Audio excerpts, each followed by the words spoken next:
Meanwhile, CCTV's Zhao Lingfeng spoke to UNAID Country Director for China, Dr. Catherine Sozi, about the spread of HIV in China, as well as some of the thorny issues facing the nation as it tackles this epidemic.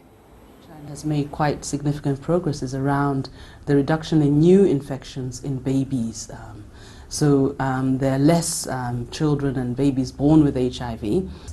China has also put up to, as far as we know, up until September of this year, nearly 450,000 people on antiretroviral treatment.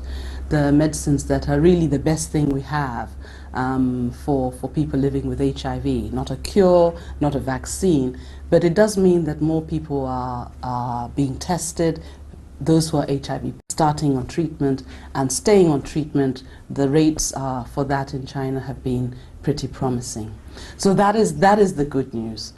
The worrying trend, like with most other countries, is that the rate of new infections particularly for the young, and also we've got data from the authorities that for those older than the age of 60 years is on the increase. So while we're trying to mop up infections by putting people on treatment, the tap of new infections is still flowing. And that is something that we really need to work on. But it's not really something that government can put, they've put the policies in place, they want everybody to test, they want people to use condoms, but it has to be a community-wide action. Is there any thorny issue for the government right now?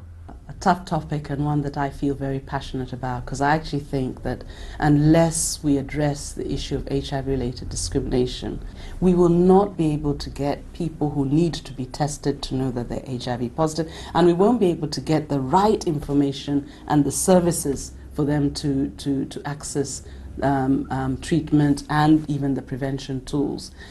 Discrimination is difficult because you've got some very great state leaders and goodwill ambassadors who've been working on anti-discrimination for many years. So the policy is there. Actually, as HIV-related discrimination is illegal in China.